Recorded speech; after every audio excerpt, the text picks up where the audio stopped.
V, I'm so glad you can make it out today. You know, I actually been wanting to talk to you. Really? Um, Really? yes, I've actually been wanting to talk to you because ever since you've been on this journey, I don't really know exactly what you do, but it seems like you started a short-term rental management company. I did, yeah.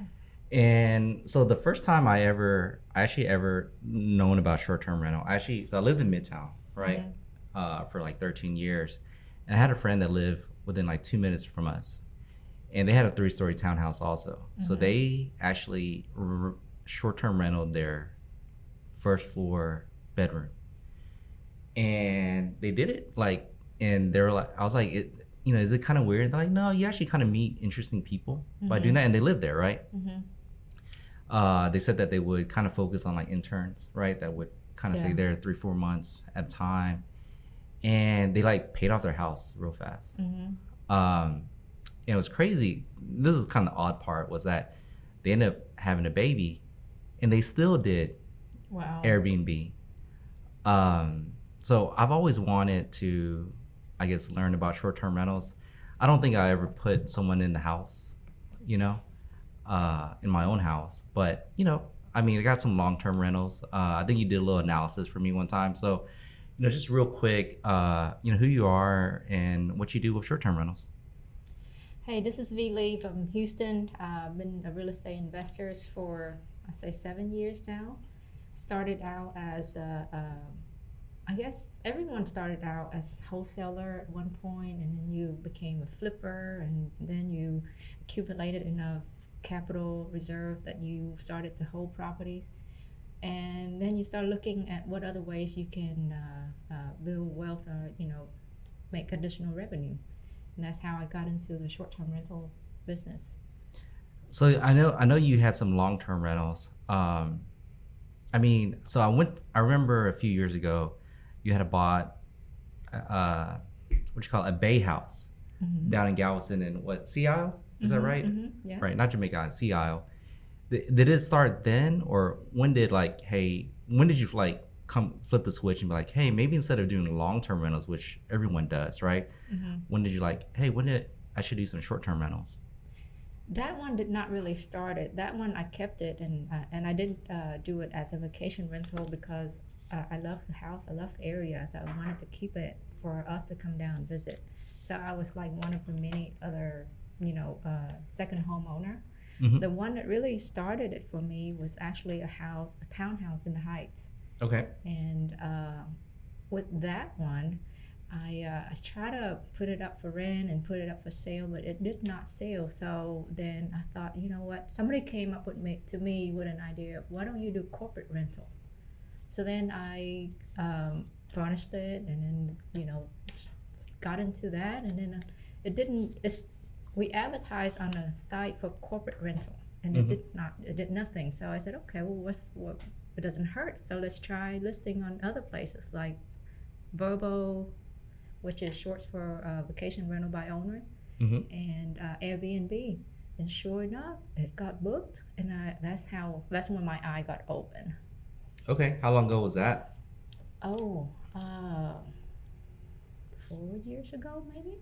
4 years 4 years ago. ago, yeah, Interesting. maybe 3 or 4 years ago. It's been a while. You know, so like the one thing that I always, when you're in business for yourself, right? Mm-hmm. Sometimes you don't know what's possible Mm-hmm. until you just do it. Like it takes kind of a little bit of a mindset change, right? Yeah. Like if you've never done it before, like there's always doubt that kind of creeps in, right? Mm-hmm. Um, so I guess in this situation, someone just kind of like, hey, kind of opened your mind or kind of opened that avenue for you to kind of go that corporate rental route. I guess the other one's like, how long has like Airbnb? That's I feel like the most. I know you talk about VRBO, which I've actually booked VRBO like way before I think the existence of Airbnb, like for cabins, snowboarding and stuff like that. Yeah. But I feel like Airbnb was a little bit more recently. Well, so I guess, I don't claim to know it all, and I may misspeak the little minor detail here and Mm-hmm. there, but this industry of short-term rentals has been out for years. We can agree to that, Right. right? And back then they were doing more like Excel advertising on like Craigslist and maybe some newspapers and stuff. And then VRBO came along, and they started to appeal to the homeowners. Airbnb, I believe, came in afterwards. But their concept, they started off as some college kid and wanting to share his room or I think he's out of San Francisco. Mm-hmm. And the concept just took off, and it's started to bring more awareness to this short-term rental industry. Right. And if we talk to a normal consumer down the street, most people would call it Airbnb. Right. And now being a professional, I've always tried to correct them and really explain what short-term rental means and what Airbnb means. Mm-hmm. You know, I just, for me, it's short-term rental. Right. Yeah. Yeah. It almost seems like it's synonymous now, like Band-Aid and I guess Band-Aid, right? Yeah, Coke, Or- Band-Aid, right. Kleenex. Yeah. Right before we were talking about this was that, I used to travel for work, and I stayed in a hotel quite a bit, right? Like I think at one point I had like 3-4 million Hilton points. Yeah. And when I first kind of heard about Airbnb, people were like, "Hey, you could try Airbnb when you travel." I'm like, no, thank you. I enjoy my fresh towels when I want it, and valet and all that stuff, or right on the beach if I want to stay on the beach vacation. And people were encouraging like, "Hey, we could book an Airbnb." And I'm like, "No, that's okay. I'd rather just stay at a hotel." But I guess the transition though is not really necessary just for vacation anymore, right? Like I feel like short-term rentals, there's people do it for work, or people just want to get like almost like a staycation in some instances also, or is it just mostly for vacations? Because I feel like I've seen some Airbnb that I don't think anybody wants to have a vacation in that particular location. Well, yeah, it's funny you say that. So we used to say the word vacation rental. Obviously, I actually named our company Buzz Vacation Rentals, but it's more than just vacations, you're right. It's more like short-term rentals. Mm-hmm. And there's people that come visit their family. They may, bring kids, and they may have, maybe a couple family that go together. Right. So they don't necessarily want to stay in a hotel or get cooped up in a hotel room. Mm-hmm. So they do, enjoy the roominess of a home. And if you think about it, 3-bedroom home probably is way more economical than a 3 hotel room, and you get more for your bucks, right? Right. Sure. I mean, absolutely. Yeah, so it's crazy that I used to think that way too. Like, okay, vacation rental, short-term rental, maybe just people on vacation. But now, especially after COVID, there's a new trend. Like people just, we did a research and to see where most traveler would come to stay at our homes in Houston.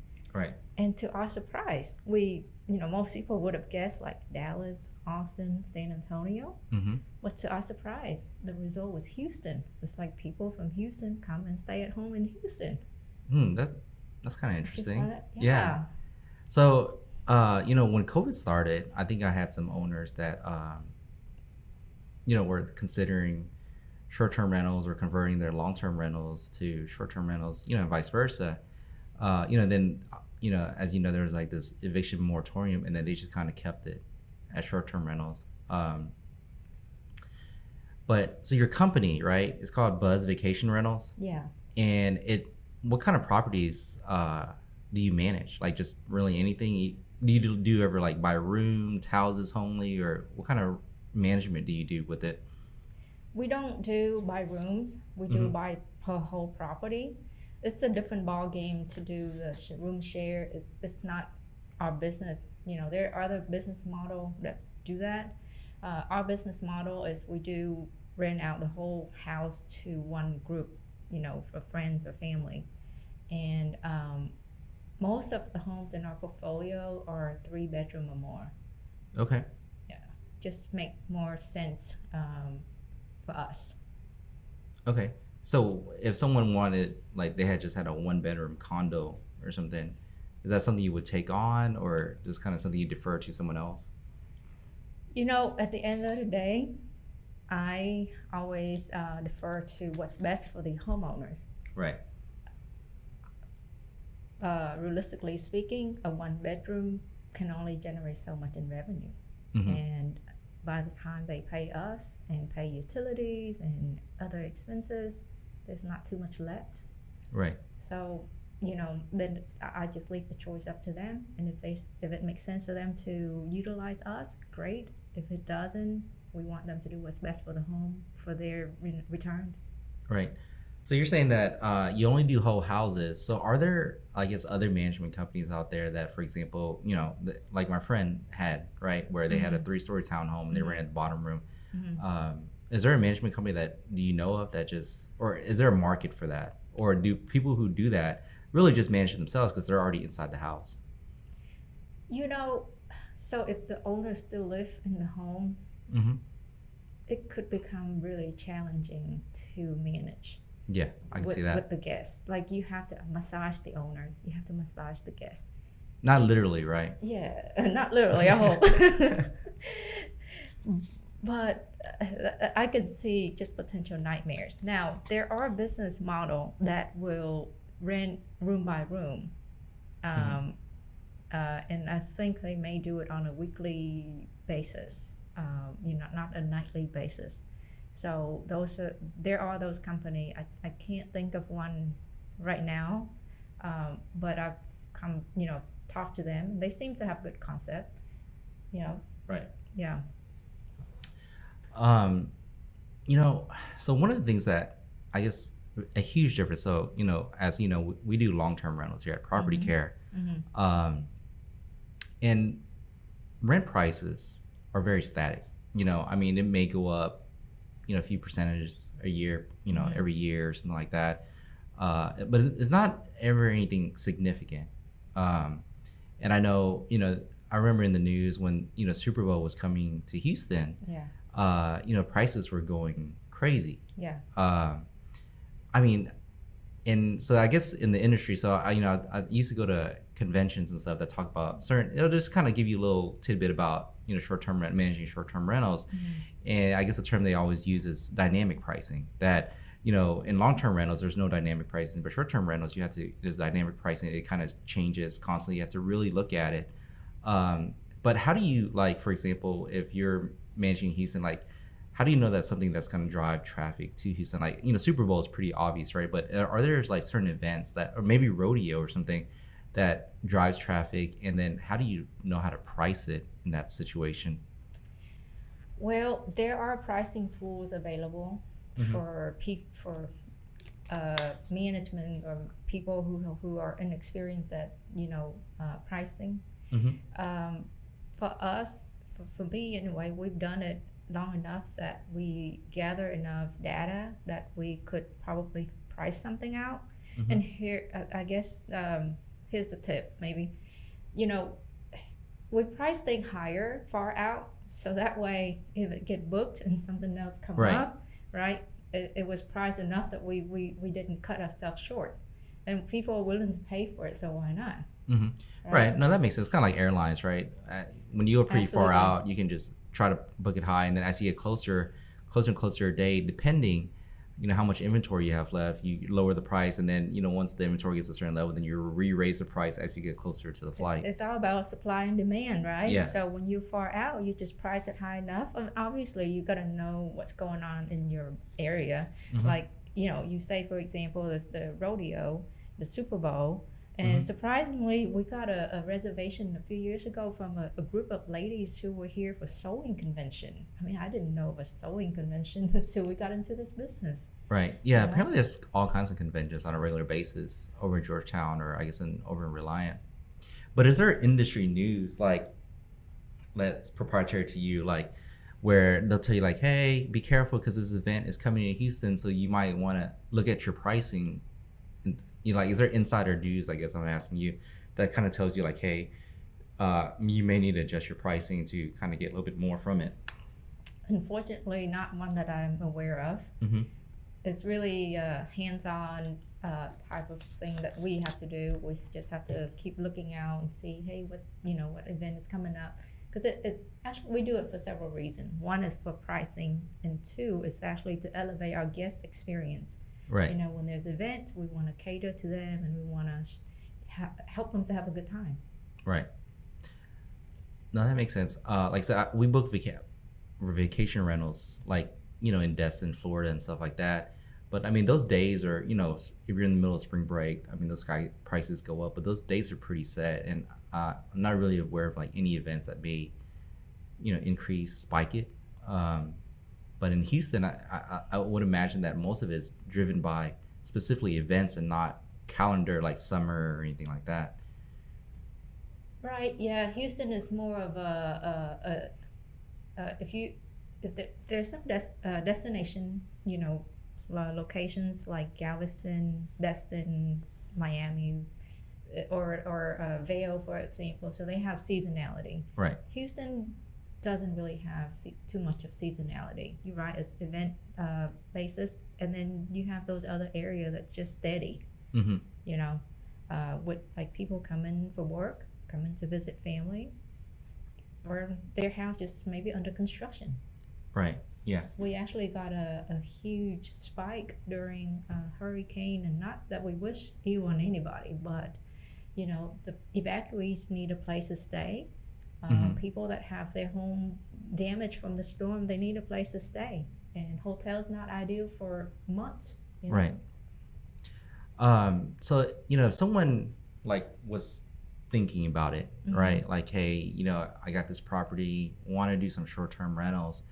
What has been like the most challenging, thing for you to kind of, one, get started, right? And then just challenging overall in general, like, like after you get started.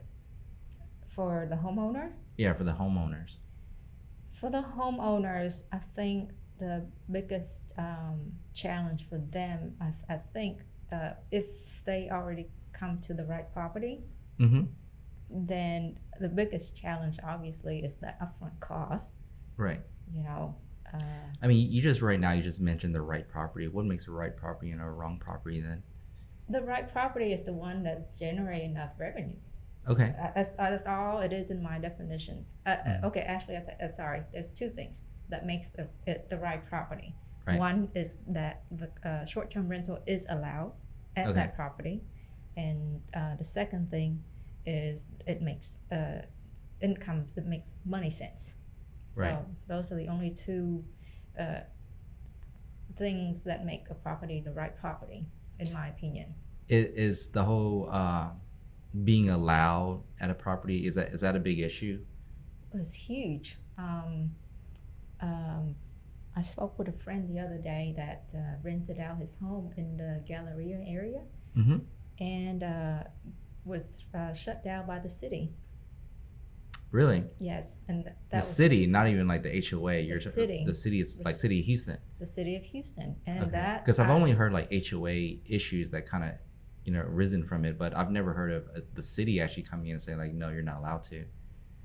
I don't know all the specifics of that. However, that was the first time I learned of that scenario as well. Mm-hmm. I had one that was shut down by the HOA, and after further research, we actually in a lawsuit with them right now. Because that is the property right, the owner's property right to rent, to do what they see fit Mm-hmm. with their home. So Yeah, actually, I had a friend that he had a house. I guess he had this like little tiny house in his backyard. He kind of lived out a little bit further out in Houston, and I want to say he didn't even have an HOA, but I guess within the neighborhood there's some kind of deed restrictions, and it turned out that the neighbors found out that these, I guess the guests for the Airbnb were going kind of in the backyard and stuff, and they came out and tried to prevent him from having, doing Airbnb or short-term rentals within his backyard.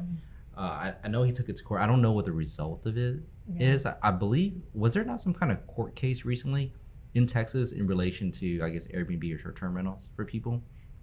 Well, the biggest case that was that worked in our favor was the case out of San Antonio, and the owner took the HOA all the way to the Texas Supreme Court and won the case. Okay. So that set the precedent for all the cases to follow, but there's still a lot of cases on the docket. They don't know where it's gonna go in the end, but I think from what the attorneys are saying, the attorney that helping me with my case is saying that it's actually working in the way he interpreted the law, that it's working in our favor.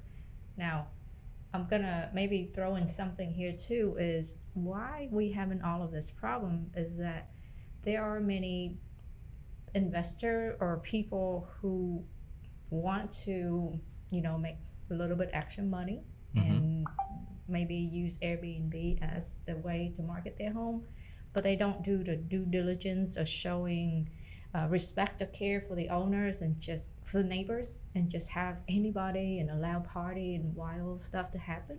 Right. That's how all this started, right? Right. If everybody just do it right, vet the guests and make sure they're aware that, hey, this is a neighborhood, don't be crazy. Right. Then we wouldn't. I don't think we would have so much of this argument. So what did that Supreme Court case, the Texas Supreme Court case, not the federal one, right? What did that resolve, or what did that allow owners to do in regards to short-term rentals? Basically, is declare that it is within the homeowner's right to rent it out, and that it is considered a residential activity when you rent your house out on Airbnb, on short term. Right. And it's because these people are renting the home to eat, drink, and play, home, residential activity. They're not renting the home to run a business. So therefore, it's not classified as business use. So the HOA can go by restricting it by having clause like no rent terms of less than X days to minimize the short-term rental. But the phrase of business use is no longer, it's too vague to be determined as, like Airbnb is not a business use, or short-term rental is not a business use. Right. Yeah. It's funny because I actually have a client right now that, was really thinking about it, and reading some of the HOA bylaws that it says that there's no or business use or commercial, only residential use, right? To me, the opposite of residential use is commercial use, which means that, you can't sell stuff from your business. I've known some people that had issues with that, where they're trying to sell some stuff out of their house, legal stuff, not illegal stuff, but I'm just kidding. So the HOA always have problems because there's too much traffic kind of coming through the neighborhood. But yeah, I've always, to me, my opinion is that, Airbnb, it is ultimately residential use. People are literally going there to spend the night, sleep and stuff like that, and rest. Right. So I guess there's a lot of cases, as you were saying, that's just kind of eventually everything's going to get hashed out. I hope so. Again, I really think it's just really caused by, a few annoyance guests that did not respect the neighbors, and then it escalated to something bigger. Right. But if everyone just put in an effort to do it right in the first place, then maybe some of this will go away. The problem with I think, if you've been in real estate long enough, doing anything related to real estate, you've come across an HOA problem, whether it's related to Airbnb or some kind of penalty that, they deem as incorrect. Like, for example, one of my houses down in Clear Lake, they're asking me to replace my roof. Yeah. And it's never leaked, ever. So, and it seems like some of the top part has kind of weathered a little bit, where you kind of see the metallic material underneath it. Yeah. And they've sent me like 3 letters to like replace the roof, and I'm just like, to replace the roof, for houses, we're gonna like at least 6,000, 7,000 for Somewhere. about a 1,800 square foot house, right? Yeah. So I think I really don't know where we're at with it. I think I gave them a response, but they haven't responded to my response yet. But I mean, I have no intentions of replacing my roof, and it's almost very I don't know what the term is, but they're very predatory, I guess you could say. Asking me to replace my roof that one I've never had a problem with, like, at all. Now, if it was leaking, obviously I think there's probably an opportunity for me to replace it, so I don't have to deal with the other like sheetrock repairs and stuff related to. But it's never leaked at all. So Well, Jerry, I think if we get started on the HOA, that's like 2 more days of conversations. right, You know? yeah. I do feel like they target investors for some reason. Because every time we buy a new house, like, the homeowners live there for years, right? Mhm. But the minute we close on it, we get a letter from the HOA. Like, Yeah. So last story about the HOA. I just had a client close. So the title lady was closing, signing all the documents, and she's on the board of the HOA. And we're telling our clients like, hey, anything on the outside, you better get it approved. And she was telling this story that, so there's this couple, they sent in their paint swatch into the HOA. HOA approved it. And then when it finally got painted and then it was in daylight, it did not look similar to the paint swatch at all. So we're like, so did you guys make him repaint? And she's like, yes. And I was like, wow, I do not ever want to live. Like, what neighborhood is that? Because I don't want to live in that neighborhood. And they had to pay it obviously out of pocket, right? wow. HOA. So even though they had approved paint, they proved that, hey, this is the paint can that we got with the label and it matches the paint that you guys approved. They were still forced to repaint their house again. So yeah, that's a HOA story. So I guess warning is that if you plan on doing short-term rentals in your neighborhood, you better find out that whether it's approved. You ever sometimes. So here's another thought, right? Sometimes it's better just to do and then ask for forgiveness than ask for permission and not have it approved. Dude. Well, okay. Well, maybe so. But here's the thing. So, every time you're thinking of getting a home ready for short term, you're talking about 20,000-30,000 additional upfront money out of pocket. That sounds like a lot. Is that Yeah. on average 20,000 to 30,000 Well, extra? in today market, yes, it wasn't like that in pre-COVID. You're talking about for the furnishing Furnishing, of a house. getting it ready, and Like, what size house are we talking about here? Like a 3-bedroom? 3 bedroom. Yeah, we're talking about 3 bedroom. So, with that said, you do want to dot your I and cross your T before you go that way. And yeah, it's not like you go and wave your flag and say, hey, I'm gonna rent this house out short term, but you do want to check before you do that, just to CYA. So what do you think? So you're 20,000. I want to say is probably a significant number for most people, right? It is. What is the split between like someone that like, oh, I have a house, I was living in it, I'm moving, I just want to Airbnb it out, versus like, hey, I'm buying, because in long-term rentals, right, we have investors that literally buy houses for the purpose of renting it out. So how many of those where you get an investor where like, hey, I'm gonna buy a house, I'm gonna spend an extra $20,000 and then I'm gonna short-term rental it out? We do it all the time with our homes, Jerry. Like my own home, and with other customer, because the number just makes sense that way. Because nobody unless you're in some area. In Houston, most of the time the homes are vacant, and then you get them furnished if you choose the short-term route. So to what you were saying, the cost of furnishing used to be, I was able to furnish a 3-bedroom house for $5,000-6,000, and that's long gone. That don't happen anymore. So. Okay. So do you still hold on to your long-term rentals? I know you've had some long-term rentals before. Do you still hold on to those, or you just kind of converted them all to short-term rentals? Wherever possible, I convert them. Okay. Where it's not possible, I don't. yeah, you know, that just begs the question: what makes it possible versus what makes it not possible? Numbers, rent. Numbers, rent. Okay. How much can I get in rent for this home, versus long term? Yeah. Interesting. Is there so as a person like me, right? Uh-huh.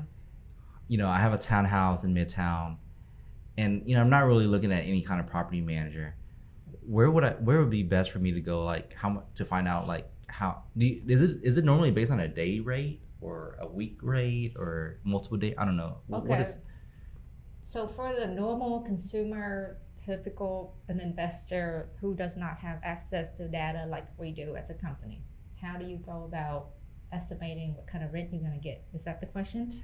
that is the question. But yeah, exactly. But without having, I guess, the special data that you have that no one Right. else has. I mean, is there like a special license for to be, I guess, to get that data? I mean, like for instance, like you gotta get your realtor license to look at, you know, rental There's leasing no data. there's no license. Anybody can go on airdna.co, airdna.co, Air DNA, like yeah, dog. I'm not here. air Yeah. DNA, yeah, your Okay. Air DNA, DNA. yeah, Okay. .co, Mhm. and there's a tool on their site called the Rentalizer.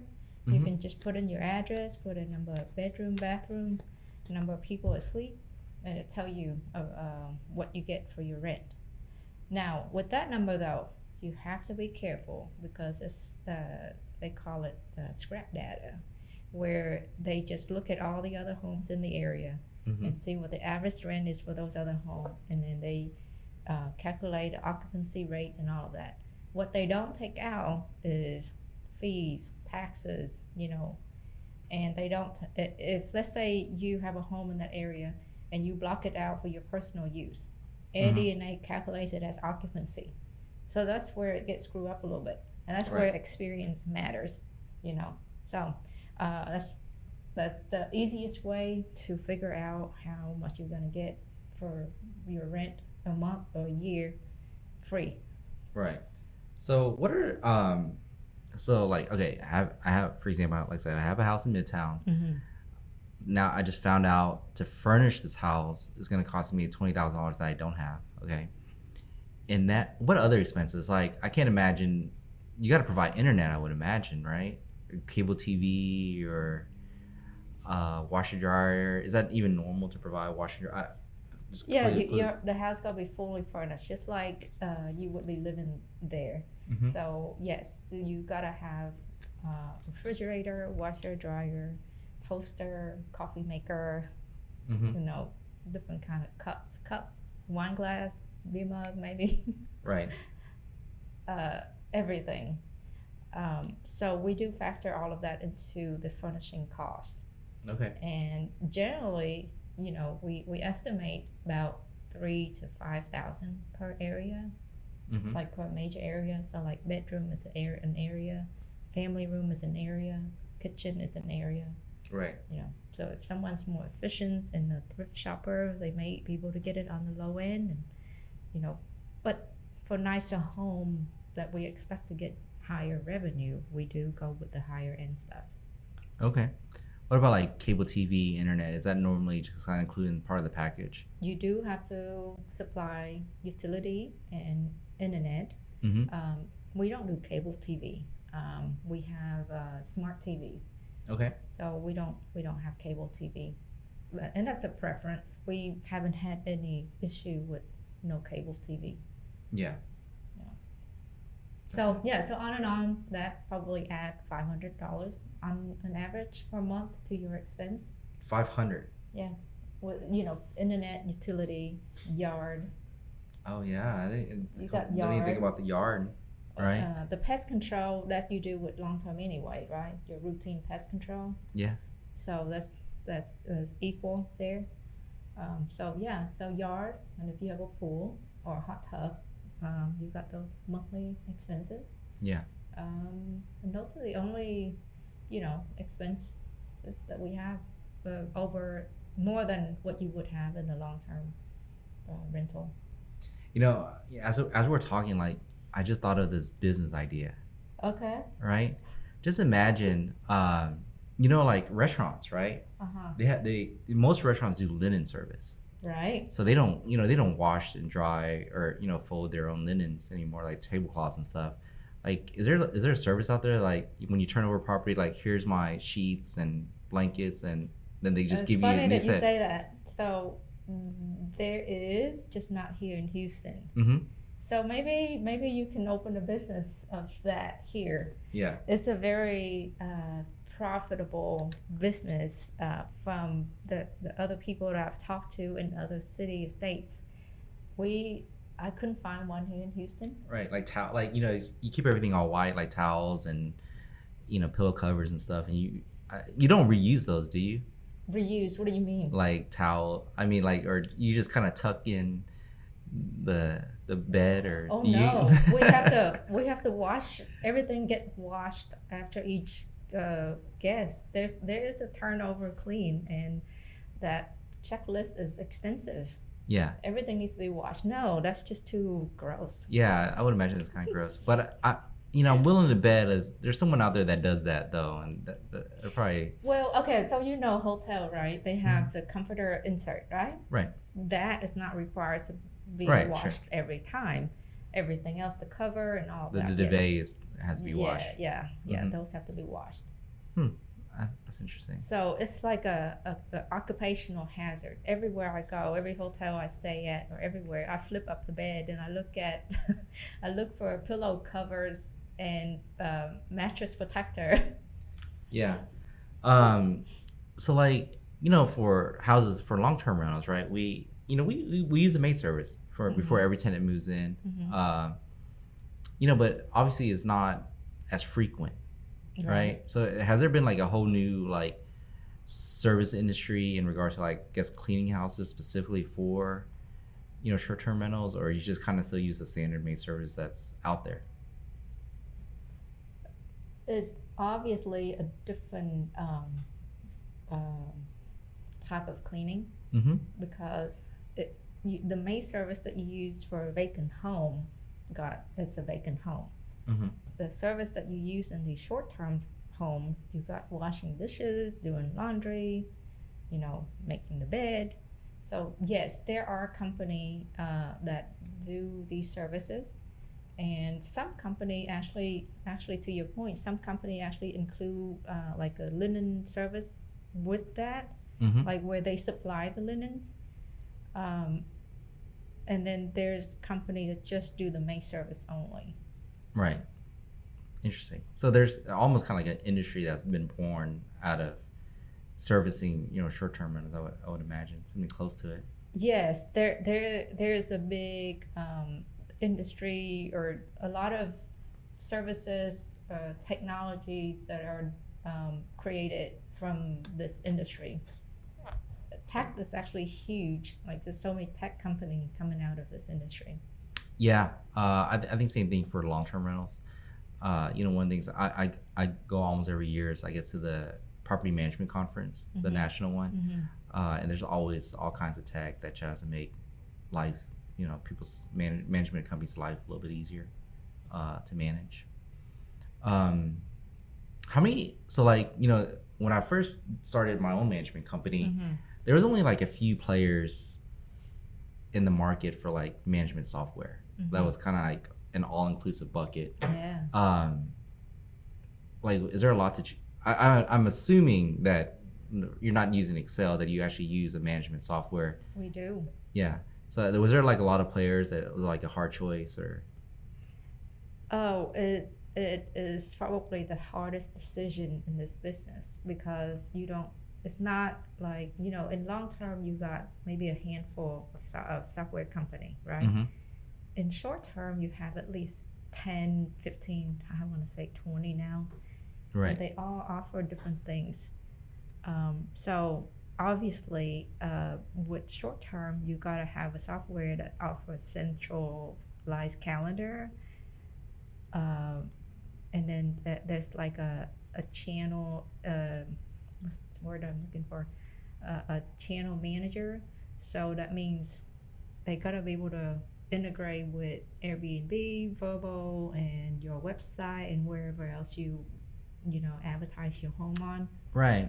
And then you got cleaning module, maintenance, work orders. It's just so many things. Yeah, that makes sense. So I guess, because I was telling, we were just talking about earlier that I've never used Airbnb, Yeah. but I've rented houses from VRBO. Mm-hmm. So there's a software that kind of pushes that updates all of it at the same time, Yeah. or you got to go to individual sites to actually update it. Okay, so like for example, Volvo, they have their own website, their own software called Escapia, right? Yes, so ideally is if you have a good software that it should keep everything centralized. You go to the software, you make one update, and it pushes out to all the sites. Right. Now, unfortunately, again, every channel, I call them channels, like Booking.com, Airbnb, Vrbo, they all play differently. Mm-hmm. They have their preferred vendor too. Right. So some, like Airbnb, to their credit, they are very friendly. So they do have direct integrations, API with almost every software. Right. But some other OTA or channels or sites, they don't. So it can make things challenging. For those DIYers, people who do it themselves. Is there software that does that for that, or is that literally just for, I guess, professionals such as yourself? I think anyone, if they're willing to pay the price, they probably can have access. Now, a lot of these software, though, they require you to have an X number of properties. So right. If you got one, it may not make sense for you to pay thousands of dollars to get a software. Mm-hmm. So at that point, if you have one, I mean, I think you should be able to manage it yourself. Right. Don't you think? Yeah, I mean, I would think so. I'm what I'm thinking about, right, is like, I wonder if this industry, right, which is fairly new, would it move towards being licensed? Similar like I think wholesaling, for example, right, is moving towards being like, hey, you have to have a realtor license in order to be able to, buy property, or offer, I guess, equitable interest is what they call it now, right? So I wonder in Airbnb, is it going to get to the point where, for some kind of regulation where, hey, you're going to have obtain some kind of license in order to do this? Well, I think some states do require license. Mm-hmm. And I think, so here's the craziest thing. I call the track, hotline and say, hey, so I'm running Airbnb or short-term rental. Do I need to be a broker? And guess what the answer was? What? We don't know. It's a gray area. But according to the laws, right, of licensing, right, is as long as you collect rent for somebody, you're supposed to be a broker. Right. Isn't that right? So it's a gray area. However, some other states already require licensing for it. I think at some point, I think, somebody's gonna step in and want to make it more clear. Yeah, that's interesting. So in the other states that you're aware of, is it just related to the real estate license, or are they carving out their whole licensing industry, related to short-term rentals, or just they're trying to bucket it all with being a realtor? Not that I'm aware of a separate license. Mm-hmm. However, there are cities that require permits to have your home short-term. So, and that's entirely different than having a real estate license. Yeah. Yeah. I always find that permits, even in long-term rentals here in Houston, or I guess Sugarland, right, where they require permits. Yeah. It's literally almost like just so they can collect a little bit extra money. Absolutely. It's all about the revenue, right? Yeah. So, I mean, I have friends in Houston that are very successful at, co-hosting or helping other people with Airbnb, managing their Airbnb that are not licensed. Yeah. I'm not going to snitch on anybody here, but. Right. So, if you're an owner, right, owner of a property, got a property, and like, hey, maybe I want to do short-term rentals. Yeah. what is like the first consideration, first step that they got to take to even take the net, kind of jump into it? Are you talking about someone who already have a home? Right. Like I'm moving out. I got a property that I want to rent out. I don't know if I want to do short term or long term. Maybe short term, but I don't know anything about it. So like, what should I do? Oh, it should call Bus Vacation Rentals. Just call Okay. Was it buzzvacationrentals.com? That's right. Yes. No, we're happy to take a look at the home to see if it's the well, first thing is get the HOA docs, deed restrictions, and see if it's possible, and then look at the numbers. See, okay, if I was going to do a short term. For me, it's the numbers, but for some other people, it could be something else. It could be, well, I'm gonna move, but I still want to have the ability to come and stay here for a week or two, maybe a month when I'm in town. Then maybe there's other incentive to keeping it short term. Right. But because I'm an investor, so for me, it's all numbers. Yeah. Yeah. In relation to HOAs, like, once you win, and this is kind of just thinking about something else, but like, is there any, like, other than having the ability to rent out your house via short term, right? Do you get any kind of like from these court cases, do you get any kind of financial benefit, like from a penalty standpoint? Like, because HOAs, right? Like, when you get like, if you're a homeowner or a landlord, and you get a legal letter from HOA, it kind of scares people a little bit, just because like you have this large corporation. It's not the HOA, but it's the management company for the HOA that's sending you this letter. So it's from a larger corporation sending you this legal letter that's making some kind of demands, and most people just kind of comply. And if you don't, then you, in some ways, get harassed by the management company, and then you may get taken to court. Yeah. But if you were to fight back, other than having the ability to do what you want, is there usually any kind of financial benefit? I only ask because one of the things that's coming out quite a bit right now is like litigation finance, where private investors are investing in certain court cases where people are litigating against larger corporations to kind of put some money behind the small guy in order to fight the bigger company. I haven't heard of any in that sense, Jerry. No. But I wouldn't be surprised. Now, here's my other thought on that is, what if you find a way to become the manager for that HOA, the management company, right? Right. So then you would just be writing a letter to your own property. Well, usually for the management company, but remember that the board, so people always get confused, right? There's the HOA, which is run by, which is the board. Right. The board actually goes out and agrees and hires a management company, and then based on a set of guidelines that the board provides the management company, they're the ones that kind of run the HOA that was hired by the board. Well, so yes, I had a property that was rented out short term, right? And the member of the board did not condone or did not agree with what we were doing with the home. So they actually were harassing our tenants, guest tenants. They came knock on the door every time. So yeah, I see your point. I hear you about this HOA thing, but it is what it is. Right, sure.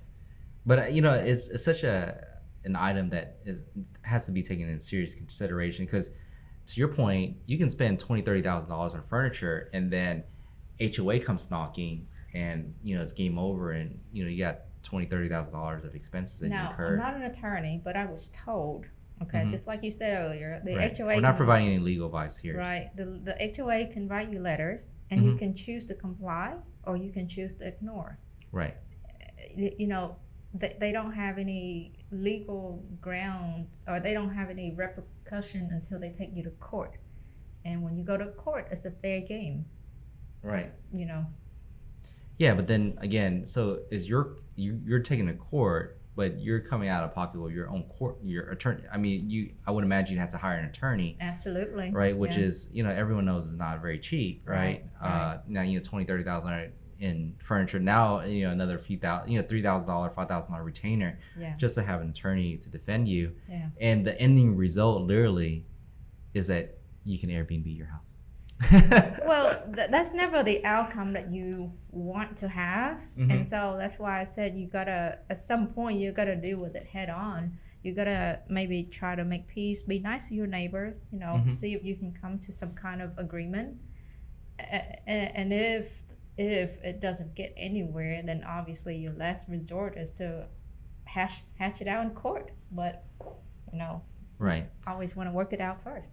Okay, so have a property, thinking about short-term rentals, get the HOA bylaws and read it. Maybe even get someone that you're not legal. It's very written, legalese, right? Yeah. To really vet it out and make sure that you're able to do short-term rentals within your property. And step 2 is go to buzzvacationrentals.com and put in your information so you can get analysis on whether or not it makes sense. Because it sounds like there's, if someone would have told me that you're going to incur about $500 in monthly expenses, whether it's occupied or not, like that just sounds like a lot. And that's not even including like property tax and stuff like that, right? Well, taxes, premium interest, insurance taxes, those are the Okay, same, right? so within your $500 number that you talked about earlier. No. Those are okay. Sorry, let me clarify that. So when you buy an investment home to rent, you will have premium, interest, tax, and insurance that you pay. Absolutely. Regardless, if you carry a note, right, you got premium and interest. If you don't have a note, then it's tax and insurance. Right. Okay. So that's the same across the board. The additional expenses that you will incur for short term would be utility, internet, yard maintenance. Those are the main expenses that I can think of right now. Right. So what are those like come out? I would imagine if you get yard work done once a week, we're talking about like $120. That's my $500. So that's your $500. So yes. So it's really $500 on top of your variable costs related to principal, interest, in taxes. Right. Okay. So it's $500 on top. Right. Yeah. So definitely they were considering it. Probably talk to Vee at Buzz Vacation Rentals because that seems like a big number. It is, and I mean, it's the cost of doing business. Right, and okay, so let's say you pay 500 more, right? But if you can get 1,000 more, even after you pay 500, it's worth doing it. Yeah, no, for sure. Right, so sure. Yeah. So but you got to be able to. You have to have all the information in order to run your analysis because. If you were me, I'm like, oh, I'm making so much more than long-term rentals, and then completely forgetting the internet costs. Like, I don't do yard work. I do my own yard. Like, I don't even have a lawnmower person. So there are costs that you may not consider that you probably should be considering in your analysis. But with all that said, I know a lot of people that has done short-term rentals and have found it extremely lucrative though, which is kind of so this is not to scare anybody. It's just I just know a lot of people that obviously you have found it lucrative, and I know a lot of other people have found it lucrative also. If it's done properly, yes, it will be. It can be very lucrative, and if you do it like a business, don't think of it short term. Don't rent out to a party bus because you want to make that $500 rent for that night. Right. So just treat it like a long-term business and do it right. Yeah. Do you ever deny people? Absolutely.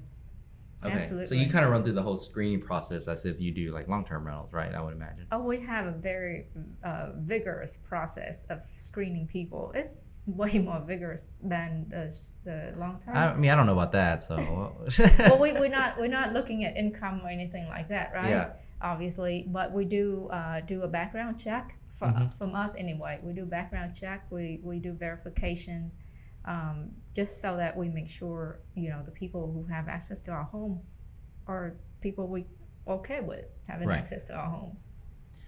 Okay, well that's all I had for you. Again, I guess you know, That's it, Jerry. yeah, I mean, it sounds like I said, I've been very interested in it. Yeah. You know, obviously, you know, we had talked, you had done an analysis on my townhouse, and Yeah. uh, you know, you told me objectively that, you know, it almost kind of equated to the same Right. with long-term rental, so Right. we didn't go forward with that one. Yeah. And I have a condo over here in Spring Branch that I was sometimes considering, but just haven't really. Again, you know, been doing something for so long, and now you want to do something different. You gotta kind of change your mindset just a little bit in order to kind of get you over that hump, in order to be able to do it. Well, I like for someone to prove me wrong, but I have not found a two-bedroom, two-bath to be making financial sense Mm-hmm. for the homeowners, to go short term. Right. But I would love for someone to prove me wrong, you know. So for us, the bread and butter is three-bedroom and up. All right. Yeah. Okay. Like I said, you know, I sent a few people to you. You know, Thank you. that Yeah. you know, like I actually run the analysis of certain potential clients that we get to that, you know, Yeah. if they're on the fence, and I just kind of send them your way. But again, thanks again. V with BuzzVacationRentals.com. Hey, thank you for having me here. All right. Thank you for coming.